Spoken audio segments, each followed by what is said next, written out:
गोस्वामी जी महाराज पूर्व प्रसंग में वर्णन किए मानस का स्वरूप कैसा है। चार संवाद ही चार घाट है, सात कांड ही सात सीढ़ी है। जो चौपाई हैं यही पुरैन है। छंद, सोरोठा और दोहा ये अनेक रंग के कमल है।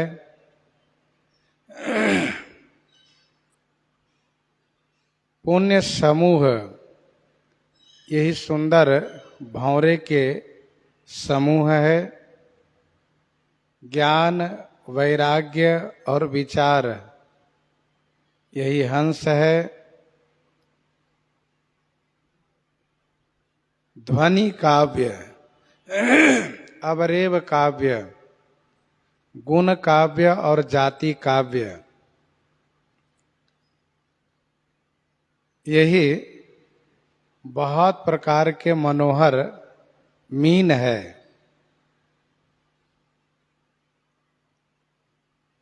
तथा पुण्यात्मा का वर्णन, साधु का वर्णन और श्री राम नाम का वर्णन ये क्या है? तो गोस्वामी जी ने कहा यही जल पक्षी हैं।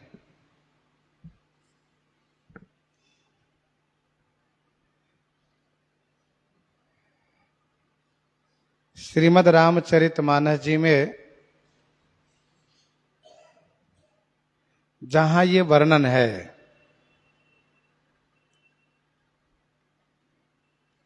पुण्यात्माओं का वर्णन, साधुओं का वर्णन और श्री राम नाम का वर्णन, यही श्री रामचरितमानस सरोवर में निवास करने वाले जल विहंग है। संत सभा चहु दिशि अवराई, श्रद्धा ऋतु बसंत समगाई।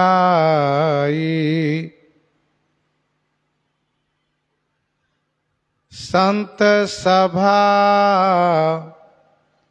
चहु दिशि अवराई,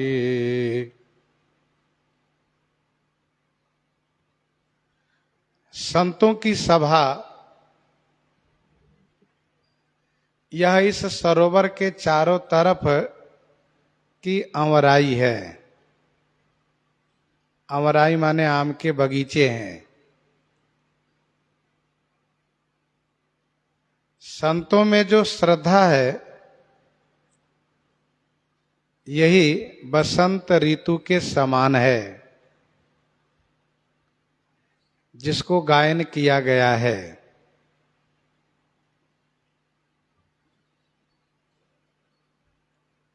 बाग की शोभा बसंत ऋतु में होती है। संतों की शोभा श्रद्धा उत्पन्न होने पर होती है।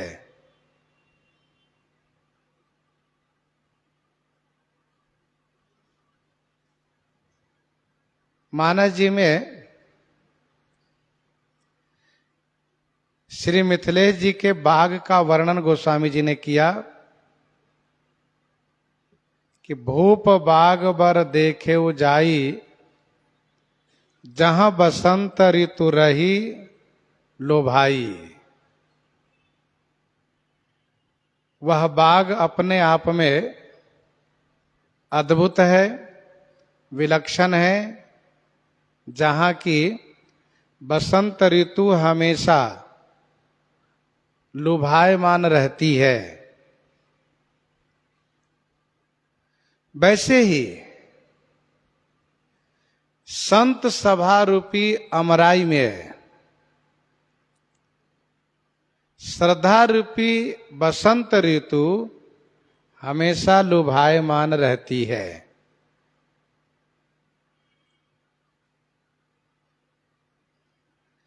प्राकृतिक बागों में बसंत ऋतु आने पर शोभा होती है, लेकिन संत सभा रूपी अमराई में बसंत ऋतु हमेशा वहीं बनी रहती है। इसीलिए हमेशा सभी काल में शोभा होती है।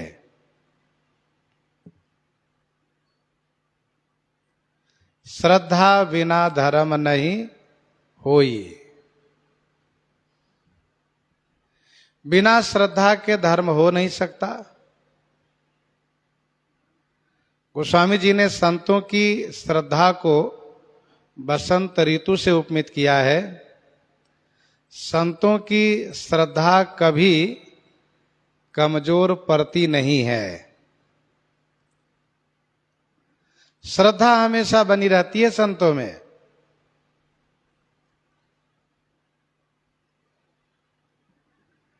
और श्रद्धा के कारण संतों में ज्ञान की प्राप्ति होती है, भक्ति की प्राप्ति होती है। तो श्रद्धा संत सभा चहुदिशी अमराई, यहां पर इस चौपाई में समझने का प्रयास करना चाहिए कि यह कौन सी संत सभा है जो अमराई है।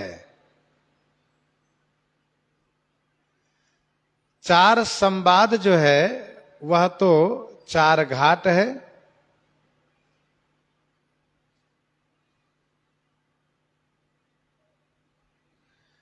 जो चार संवाद रूपी घाट में कथा सुनने वाले संत समाज हैं, संत समूह, यही अमराई है।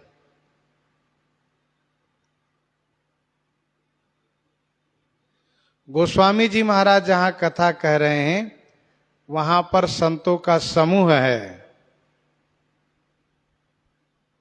कहु कथा सोई सुखद सुहाई, सादर सुनहु सुजन मन लाई। कहु कथा सोई सुखद सुहाई, सादर सुनो सुजन मन लाई। ये जो सज्जन समूह है यही अमराई है।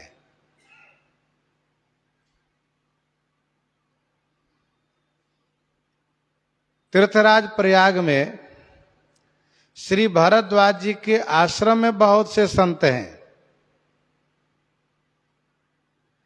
भरद्वाज आश्रमयति पावन, परम रम्य मुनिवर मन भावन। तहाँ होई मुनि ऋषय समाजा, जाहि जे मज्जन तीरथ राजा। परम रम्य मुनिवर मन भावन, मुनियों के मन भावन भाने वाला परम रमणीक महर्षि भरद्वाज जी का आश्रम है। और तहाँ होई मुनि ऋषय समाजा, ये मुनि ऋषि का समाज होता है, सत्संग होता है। जिस सत्संग में बड़ी गंभीर चर्चा होती है, ब्रह्म निरूपण, धर्म विधि, वर्णहि तत्व विभाग, कहहि भगति भगवंत के, संयुत ज्ञान विराग। संयुत ज्ञान विराग। तो इस प्रकार से ये संत समाज तीर्थराज प्रयाग में है। महर्षि भरद्वाज जी के आश्रम में यही अमराई है। कैलाश पर भी बहुत श्रोतागण है।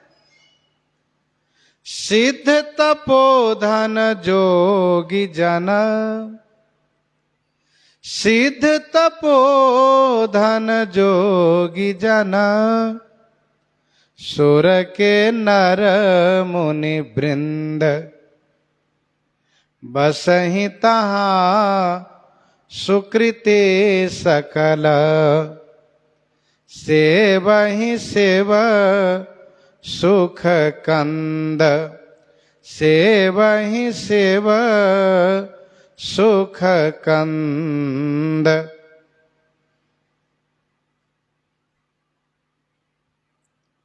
ये लोग वहां रहते हैं, कहाँ? कैलाश पर। सिद्ध तपोधन जोगी जन, सुर किन्नर मुनि वृंद, बसहि तहाँ सुकृति सकल। ये सभी पुण्यात्मा लोग वहां निवास करते हैं। ये जो समाज है, सिद्ध तपोधन, सिद्ध तपस्वी योगी मुनि, यही तो अमराई है। इस श्री रामचरितमानस सरोवर के निकट में। अच्छा, पूरब दिशा के अमराई गोस्वामी जी के संवाद वाले संत समूह है। दक्षिण दिशा के अमराई श्री याज्ञवल्क्य भरद्वाज जी के संवाद में जो श्रोतागण संत समूह है, वे लोग अमराई हैं। पश्चिम दिशा में भगवान शिव के जो कैलाश पर रहने वाले विशिष्ट श्रोतागण है, वे अमराई हैं। और नीलगिरी पर श्री कागभूषुंडी जी के पास, वहां भी श्रोतागण है। वृद्ध वृद्ध विहंगतः आए, वृद्ध वृद्ध विहंगतः आए, सुनय राम के चरित सुहाए।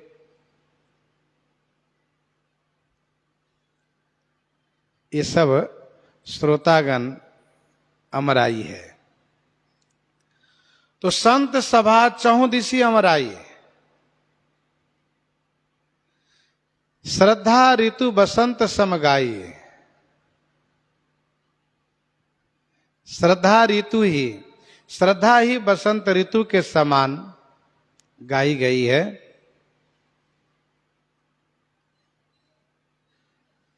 वसंत ऋतु से ही बाग बगीचे पेड़ पौधों में नए पत्ते आते हैं। गोस्वामी जी ने कहा, श्रद्धा ही बसंत ऋतु है। जिस प्रकार से बसंत में वृक्षों में पौधों में उत्साह दिखता है, वैसे ही श्रद्धा के कारण, श्रद्धा आने पर संतों में उत्साह दिखता है। और आगे, भगति निरूपण विविध विधाना, भगति निरूपण विविध विधाना, क्षमा दया द्रुम लता बिताना, भगति निरूपण विविध विधाना। भगति निरूपण विविध विधाना, क्षमा दया द्रुमलता बिताना। विविध विधाना भगति निरूपण। विविध विधाना माने अनेक प्रकार से भक्ति का निरूपण, भक्ति का प्रतिपादन। ये क्या है? कहा, संत समाज रूपी अमराई के वृक्ष में लता वितान है। भगति निरूपण विविध विधाना। विविध विधाना माने अनेक प्रकार से भक्ति का निरूपण, क्षमा दया द्रुम माने वृक्ष, उस समराई के वृक्ष के ऊपर लता का वितान है। वैसे संशोधित पाठ में दम पाठ भी है, क्षमा दया दम लता विताना।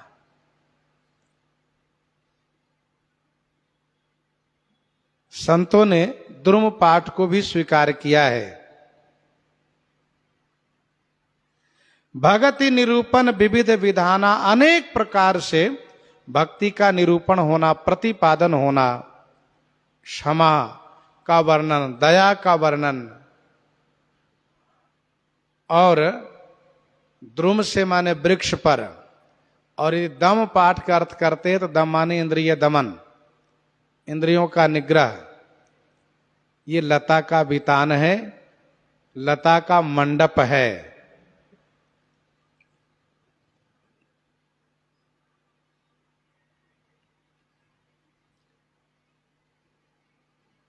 भक्ति का निरूपण अयोध्या कांड में यदि आप पढ़े तो वहां पर है, सखा परम पर मारथ ये हो, मन क्रम बचन राम पद ने हो, राम ब्रह्म पर मारथ रूपा, अविगत अलख अनादि अनुपा। अविगत अलख अनादि अनुपा।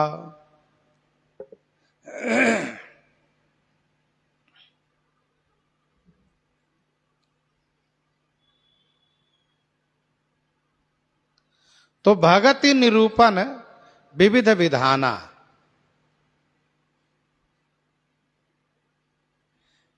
क्षमा दया दम लता बिताना।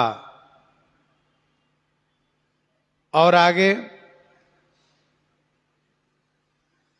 जाते बेगी द्रवऊ मैं भाई, सो मम भगति भगत सुखदाई,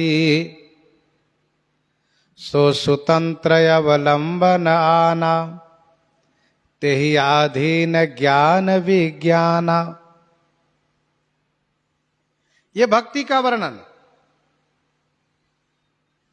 नवधा भगति कहूं तो ही पाही, सावधान सुनो धरु मन माही, प्रथम भगति संतन कर संगा, दूसरी रति मम कथा प्रसंगा,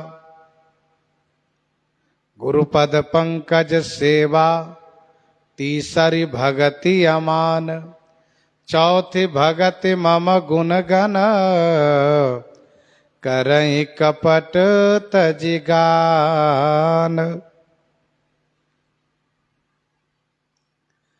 तो भक्ति का निरूपण,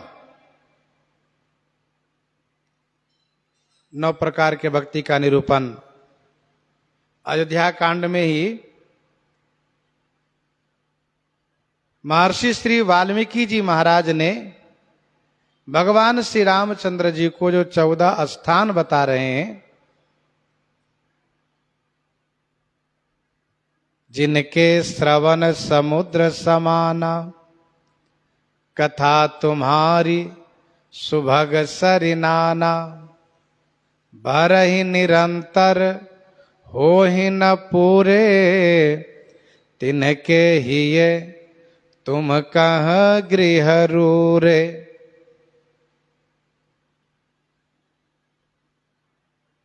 ये 14 प्रकार की भक्ति का वहां वर्णन है 14 स्थान के रूप में। किष्किंधा कांड में कहा था, अनुसन कथा अनेका, भगति विरति नृपनीति विवेका।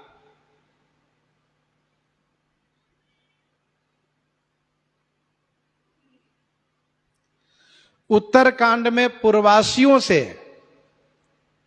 भगवान श्री रामचंद्र जी कहते हैं, कहु भगति पथ कवन प्रयासा, जोगन मख जप तप उपवासा, सरल सुभावन मन कुटिलाई, जथा लाभ संतोष सदाई।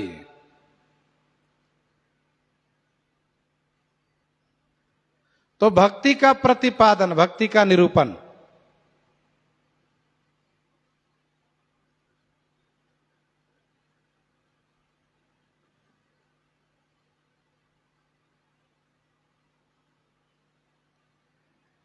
और श्री कागभुसुंडी जी ने गरुड़ जी से भक्ति का निरूपण किया। राम भगति चिंतामणि सुंदर, बसई गरुड़ जाके उर अंदर, परम प्रकाश रूप दिन राती, नहीं कछु चाहिए दिया घृत बाती, नहीं कछु चाहिए दिया घृत बाती, परम प्रकाश रूप दिन राती।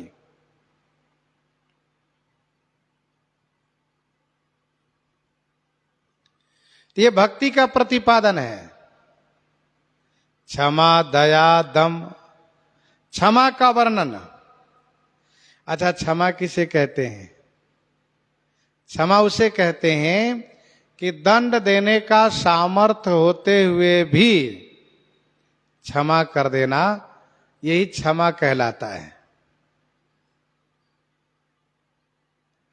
भयउ न नारद मन कछु रोसा, कही प्रिय बचन काम परितोषा, कही प्रिय बचन काम परितोषा।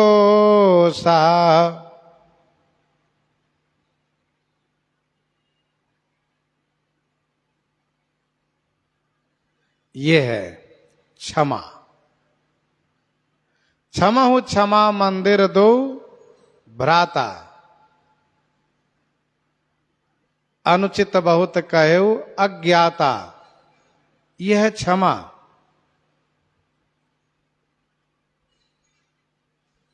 दया, दया का मतलब होता है कि तुरंत हृदय दुखी हो जाए, किसी के दुख को देख करके तुरंत दुखी हो जाना और उसके दुख के निवारण के लिए तत्पर हो जाना, ये दया है।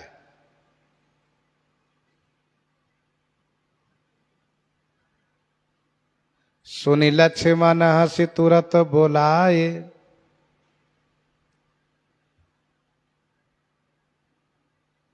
तुरंत सुख सारण को मुक्त करा दिए। सुन लक्ष्मण सब निकट बोलाए, दया लागी हंसी तुरंत छोड़ाए।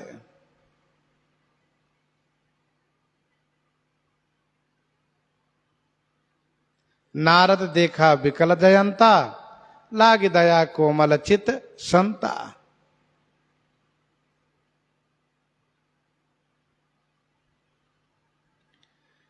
तो द्रुम माने वृक्ष, अमराई के वृक्ष पर यही लता का बितान है, लताओं का मंडप है। और समजम नियम फूल फल ज्ञाना, समजम नियम फूल फल ज्ञाना, हरिपद रति रस वेद बखाना, हरिपद रति रस वेद बखाना। समजम नियम फूल फल ज्ञाना, सम जम नियम फूल फल ज्ञाना, हरिपद रति रस वेद बखाना।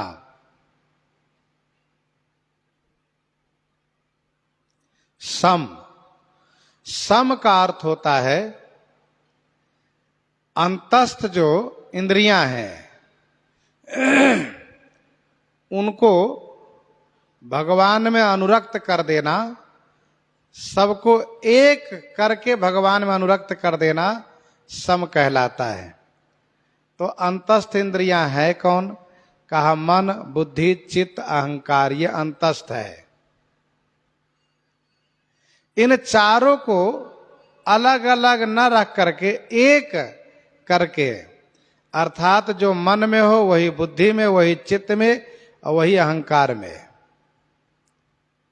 भगवान श्री राम जी में अनुरक्त कर देना, ये सम कहलाता है।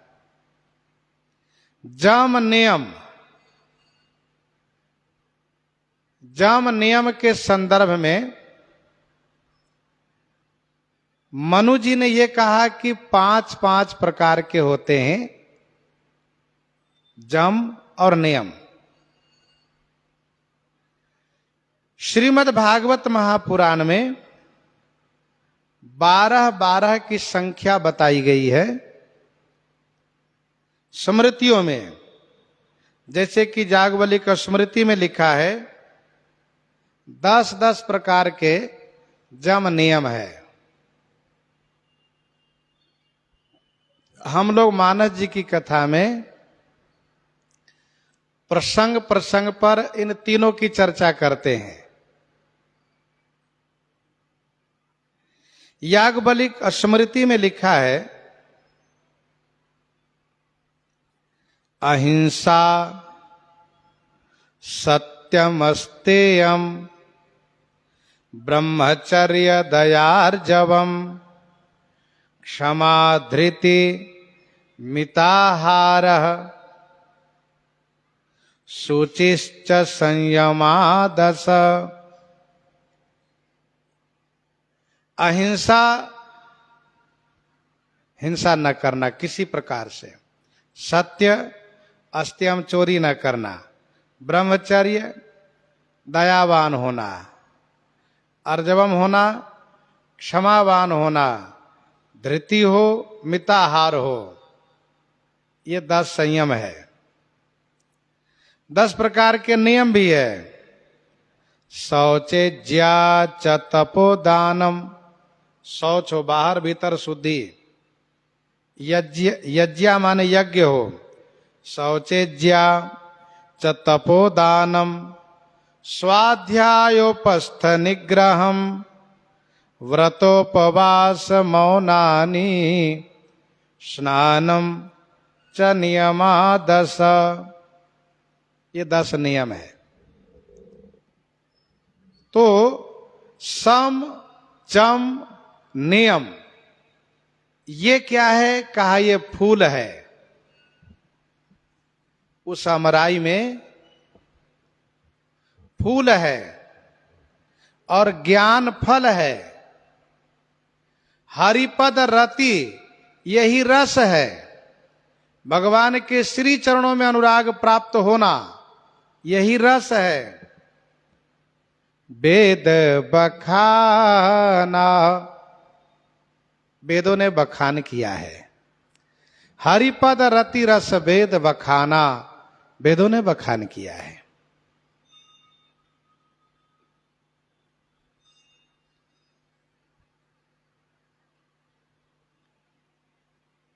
सम जम नियम फूल हुआ। और फूल की शोभा तभी है जब उसमें फल लग जाए। कुछ ऐसे पौधे होते हैं केवल फूल ही रह जाता है, फल लगता ही नहीं, फिर उसकी वो शोभा नहीं है।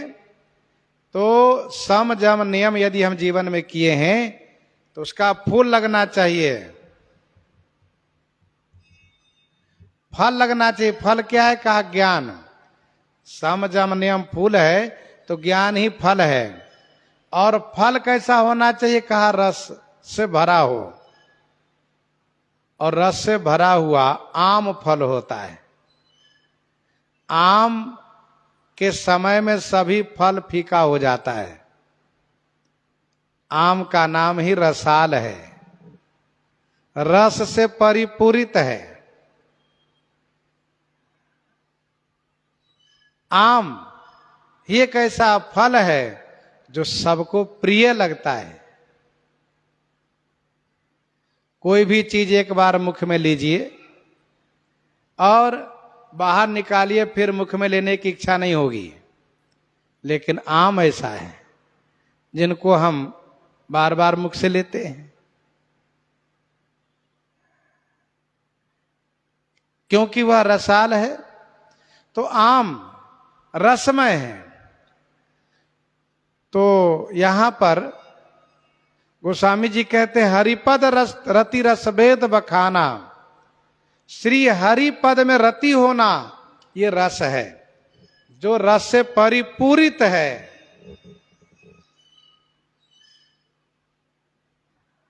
रस से परिपूरित है। वेद बखाना,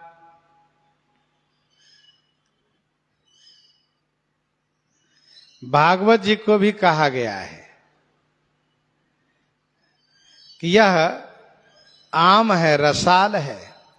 और खास करके भगवान सुखदेव सुख मुख द्वारा उचिष्ट है, जो रस से परिपूरित है, रसमाला मालामय है, रसमालय है। ज्ञान में यदि भक्ति नहीं आई तो ज्ञान की शोभा नहीं है।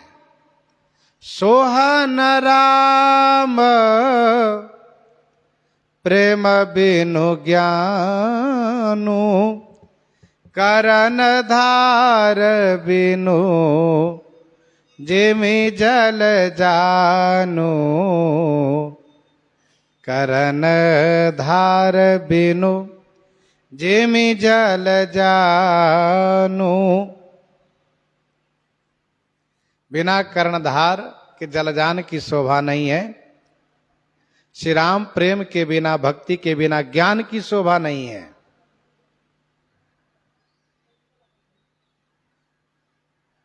धर्मत विरति जोगते ज्ञाना, ज्ञान मोक्ष प्रद वेद बखाना।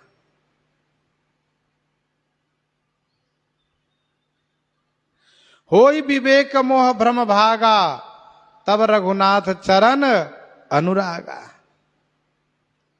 नहीं तो जोग कुजोग ज्ञान अज्ञानू, जहाँ नहीं राम प्रेम पर धानु।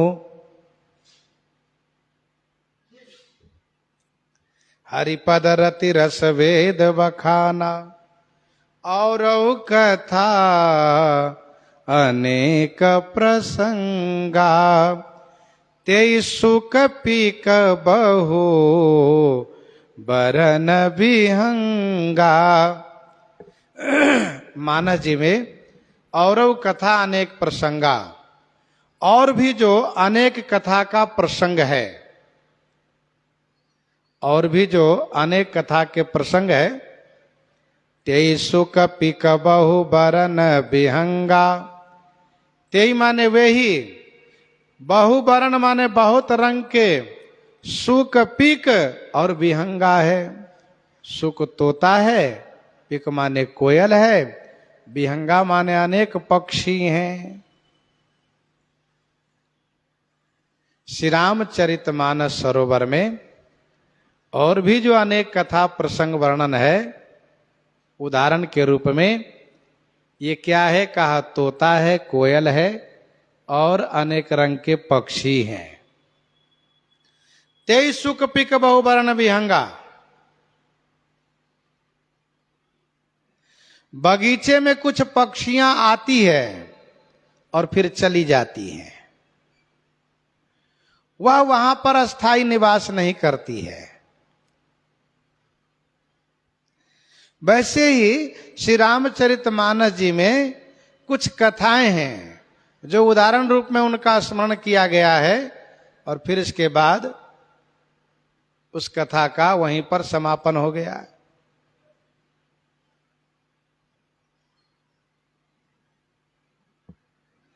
ते सुख पिक बहु वरण विहंगा। जैसे शिबि दधीच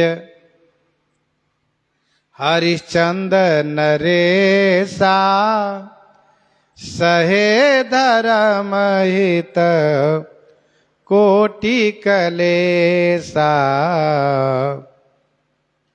शिबि दधीच हरिश्चंद कहानी एक एक सन कहहि बखानी। शशि गुरु तिय गामी नहु स चढ़े भूमि सुर जान। लोक वेद ते विमुख भाव अधमन बेन समान। अधमन बेन समान।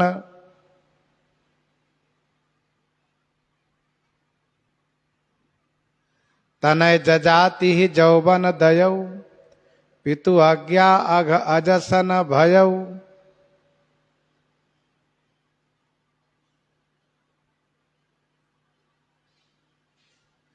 बा निराश उपजी मन त्रासा जथा चक्र भय ऋषि दुर्वासा। दंडक बन पुनीत प्रभु करहु उग्र श्राप मुनि बर कर हरहु।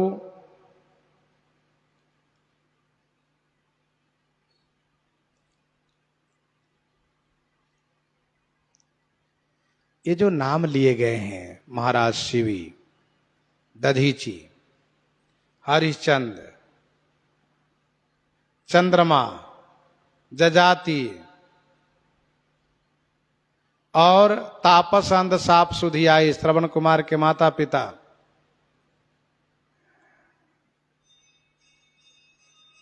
दुर्वासा जी, इन सब की कथा मानस जी में नहीं है, लेकिन प्रसंग पा करके इन सब के प्रसंगों को स्मरण किया गया है और प्रसंग पर चर्चा है।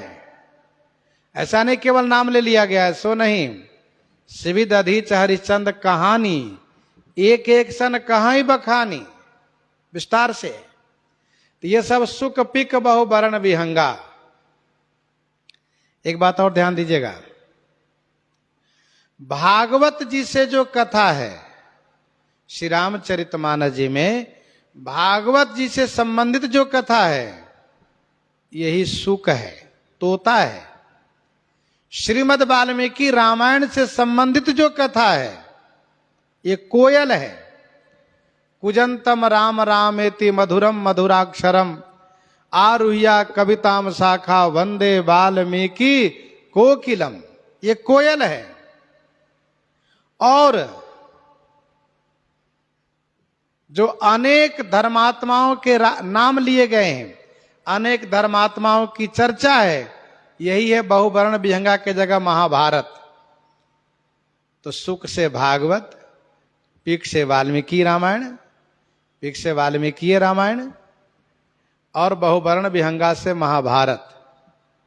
तो मानस जी में महाभारत, वाल्मीकि रामायण और भागवत जी, इन सब से कथा ली गई है। ते सुक पिक बहुवरण विहंगा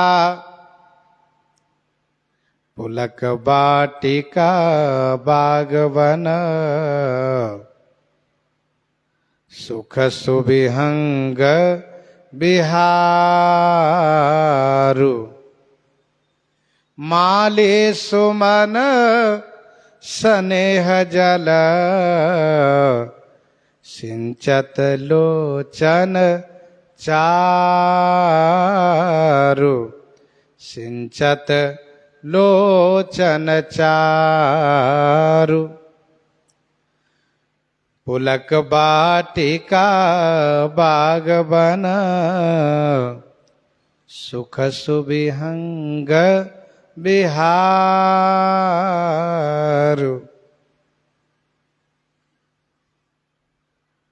संतों में जो पुलकावली है ये पुलकावली क्या है? वाटिका है, बाग है और वन है। तथा जो उनको सुख प्राप्त है संतों को, ये सुख ही विहंग माने पक्षी हैं, पक्षियों का विहार है। सुंदर मन, सुमन माने सुंदर मन, यही माली है। स्नेह ही जल है। सुंदर नेत्र ही घट माने घड़ा है, जिससे सिंचन कर रहे हैं। सिंचत लोचन चारु, पुलक वाटिका बागवन, सुख सुविहंग बिहारु, माली सुमन स्नेह जल, सिंचत लोचन चारु। पुलक वाटिका बागवन, सुख सुविहंग बिहारु, माली सुमन स्नेह जल, सिंचत लोचन चारु। जैसे अमराई में तीन परिखा है, तीन परिखा है, जिसका नाम है वाटिका, बाग और वन।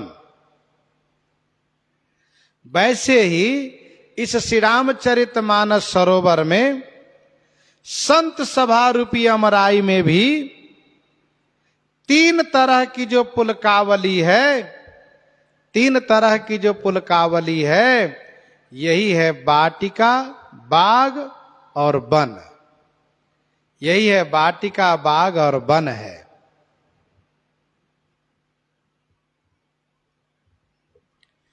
जैसे अमराई समष्टि शब्द है, अमराई समष्टि एक शब्द है, उसी में तीन परिखा है, वाटिका, बाग और वन। वैसे ही संत सभा यह समष्टि शब्द है, उसी में त्रिकांडी, त्रिकांडी माने तीन कांड के संत है, उपासना कांड के संत है, ज्ञान कांड के संत है, कर्म कांड के संत है। यही वाटिका, बाग और वन है। यही वाटिका, बाग और वन है। जो भक्ति कांड है, जो उपासना कांड वाले संत है, उनकी पुलकावली वाटिका है, वाटिका। और हमेशा उसका सिंचन किया जाता है। यदि 2 दिन सिंचन करना छोड़ दे तो वाटिका मुरझा जाती है। तो भक्ति कांड वाले संत वाटिका है।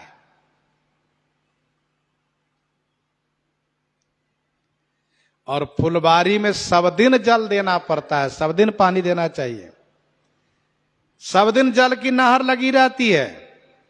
वैसे ही भक्ति कांड वालों की पुलकावली अश्रुपात हमेशा होता रहता है, हमेशा पुलकावली, हमेशा अश्रुपात होता रहता है। तो पुलक ही वाटिका है, पुलकावली ही वाटिका है, जो हमेशा पुष्पित है। पुलक रूपी फूल खिले हुए हैं। भगवान श्री सीताराम जी के गुण स्वरूप माधुर्य वही रस है। भगवान श्री सीताराम जी के गुण स्वरूप माधुर्य वही रस है। उसी में जो अपने भावानुकूल उनको सुख प्राप्त होता है। जो सुख प्राप्त होता है, ये क्या है? ललमुनिया पक्षी है। वाटिका की पक्षी कौन सी होती है? कहा ललमुनिया पक्षी।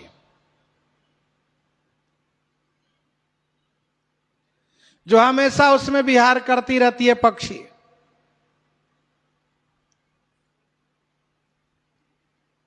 ज्ञान कांड वालों की जो पुलकावली है, ध्यान दीजिएगा, ज्ञान कांड वालों की जो पुलकावली है, यही बाग है।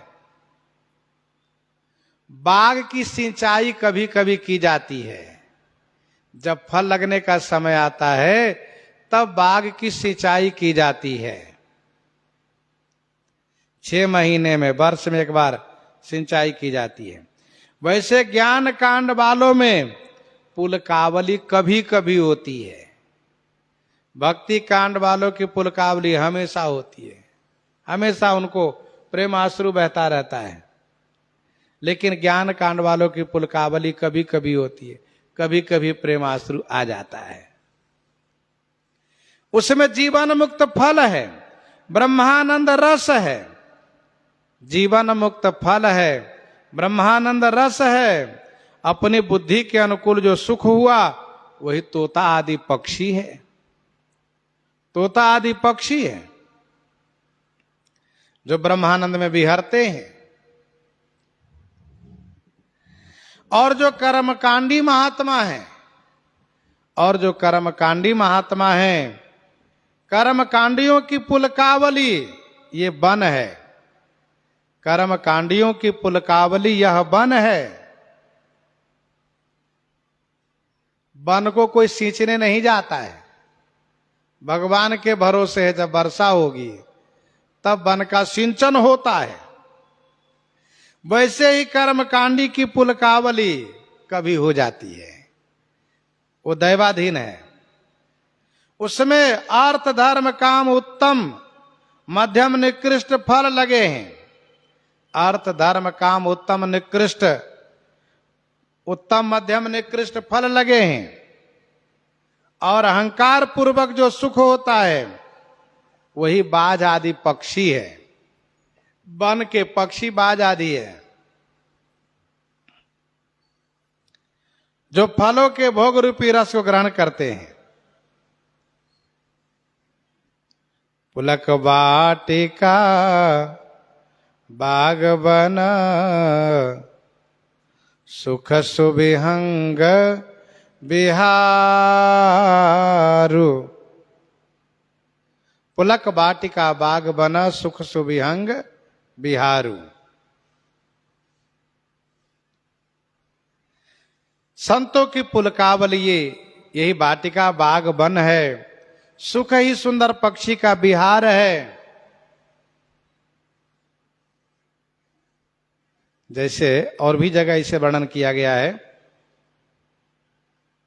सुमन वाटिका बाग वन सुख सुविहंग समाज। फूलत फलत सुपल्लवत सोहत पुरचऊ पास।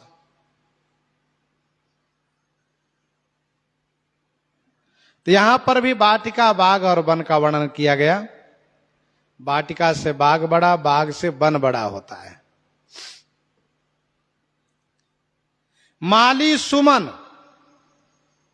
सुंदर मन ही माली है। स्नेह ही जल है, नेत्र ही घट है। स्नेह रूपी जल को नेत्र रूपी घट में भर भर करके सिंचन करते हैं।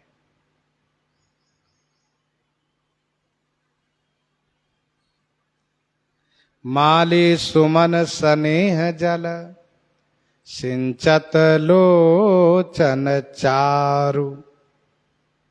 जे गावहि यह चरित संभारे। जे गावहि यह चरित संभारे। ते यही ताल चतुर रखवारे। ते यही ताल चतुर रखवारे। जे गावहि यह चरित संभारे। ते यही ताल चतुर रखवारे।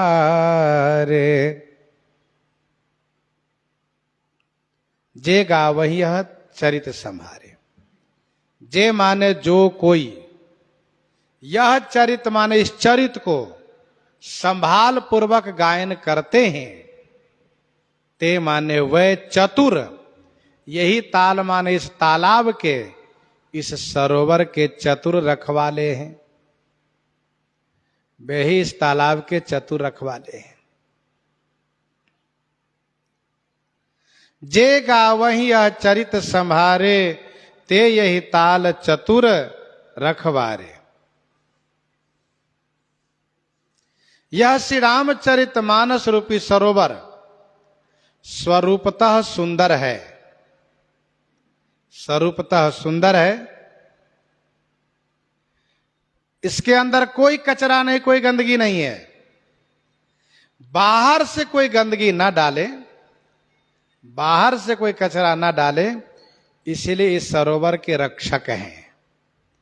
जैसे मान सरोवर के रक्षक है मंजू केसरी नाम के ऋषि, मान सरोवर के रक्षक हैं मंजू केसरी नाम के ऋषि, वैसे ही इस श्री रामचरित मानस के रखवाले रक्षक हैं कौन? कहा जो संभाल पूर्वक गायन करने वाले वक्ता है। जे गावहीं यह चरित संभारे, ते यही ताल चतुर रखवारे। ते यही ताल चतुर रखवारे।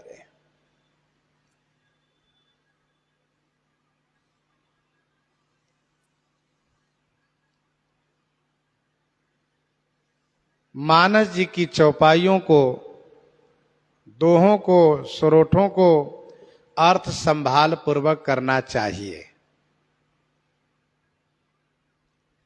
मानस जी की प्रत्येक पंक्तियों को, मानस जी की प्रत्येक पंक्तियों को संभाल पूर्वक अर्थ करना चाहिए। जैसे कहब संदेश भरत के आए, नीति न तजिए राजपद पाए। यदि कोई अर्थ करते हो कि राजपद पाकर के नीति नहीं छोड़ना भैया भरत, तो प्रसंग के विरुद्ध अर्थ होगा। जबकि प्रसंग के अनुकूल अर्थ यह है कि नीति से राजपद पाए हो, राजपद को परित्याग नहीं करना।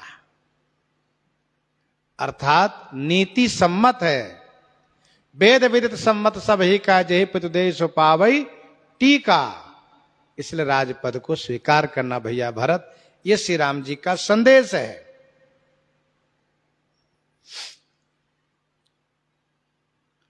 क्योंकि यदि ऐसा अर्थ कर लेते हैं कि राजपद पाकर के नीति नहीं छोड़ना, तो फिर उस दोहे से इसका अर्थ खंडित हो जाएगा कि भरतई होई न राजमद विधि हरिहर पद पाई। भरतई होई न राजमद विधि हरिहर पद पाई।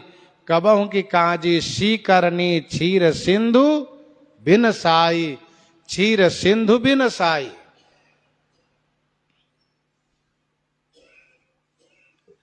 तो जे गावहीं यह चरित संभारे, ते यही ताल चतुर रखवारे।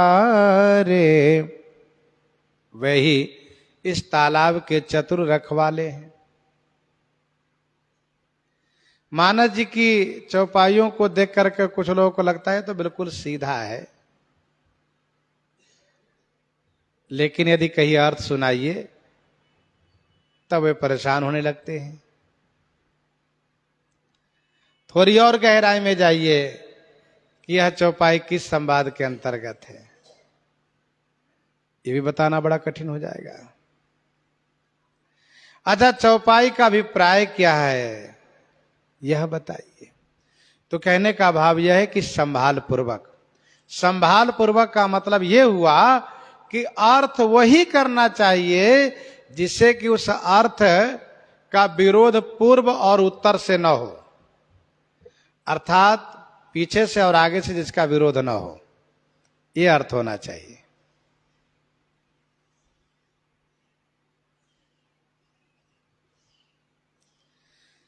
चतुर रखवाला वह होता है कि न बहुत दूरी न बहुत पास में रहता है,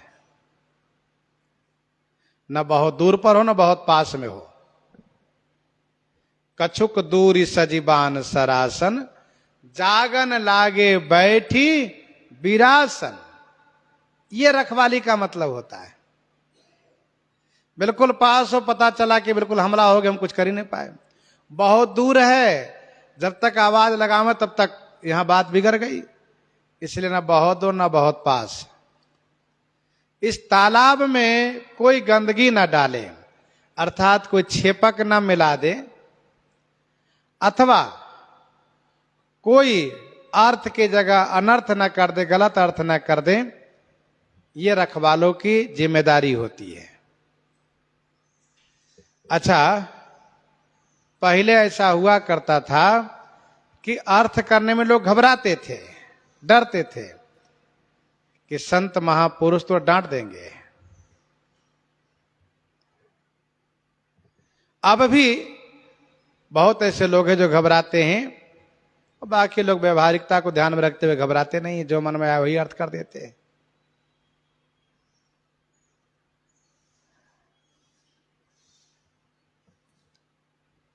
जे गावहिया चरित सम्हारे, ते यही ताल चतुर रखवारे। सदा सुनहि सा दर नर नारी, ते सुर बर मा नसय अधिकारी। सदा सुनहि सा दर नर नारी, ते सुर बर मा नसय अधिकारी।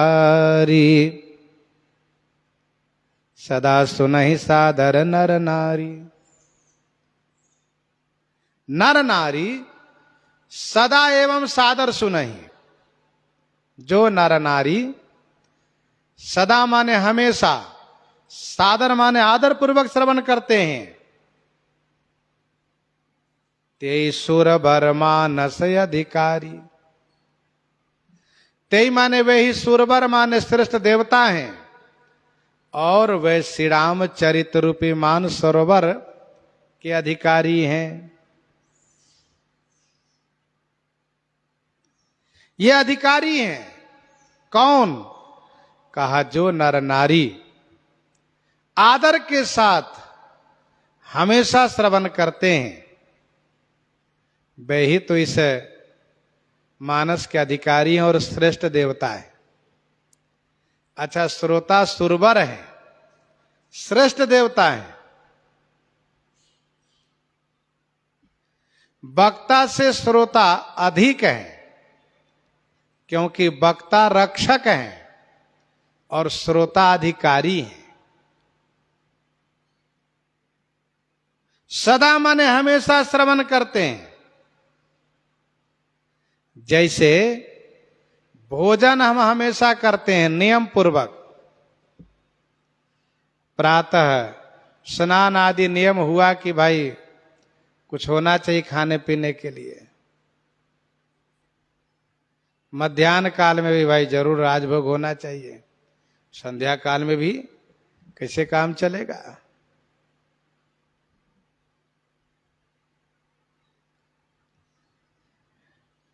दो रोटी सुबह, 8 रोटी दोपहर, शाम को 4 रोटी तो चाहिए ही। मतलब बाल भोग हो, राजभोग हो, बेयारू हो, सब होना चाहिए। तो वैसे ही कथा भी सदा हमेशा नियम पूर्वक श्रवण करें।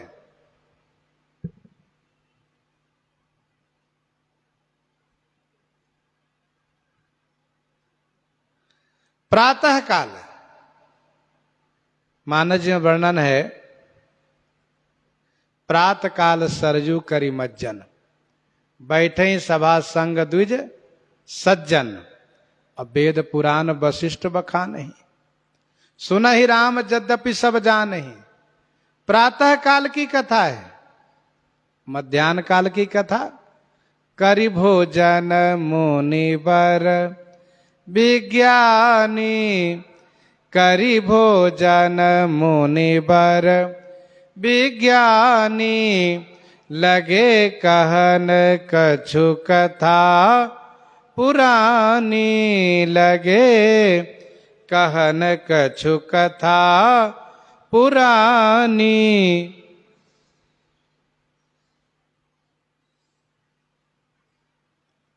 रात्रि में ब्यारू के बाद भी कथा, कहत कथा इतिहास पुरानी रुचिर रजन जुग जाम सिरानी तब मुनिवर शयन किन तब जाई। तो जैसे भोजन का नियम है वैसे कम से कम कथा का भी नियम होना चाहिए। सदा सुनहि आसादर नर नारी, सादर माने आदर पूर्वक श्रवण करें, आदर पूर्वक। ऐसा नहीं कि बाद में आवे पहले भाग जाए, कथा शुरू हो जाए तो आवे और कथा बंद हुई कि भाग जाए, इसको आदर नहीं कहा जाता है। आदर का मतलब कथा शुरू होने के पहले आवे, कथा समापन के बाद जाए। और आदर का मतलब दत्तचित होकर, ऐसा नहीं कि कथा में बैठे और सारा हिसाब किताब कथा में ही अपना चिंतन करने लगे, इसको सादर नहीं कहते हैं। अथवा लिए मोबाइल और फिर इसके बाद सब लेखा जोखा गुणा गणित करने लगे, बैठे हैं खाली हैं, कोई कथा तो कान से सुन रहे हैं, हाथ से अपना हिसाब किताब कर लें, सो नहीं। आदर पूर्वक दत्तचित होकर के थोरे मह सब कहू बुझाई तात सुनऊ सादर मन लाई।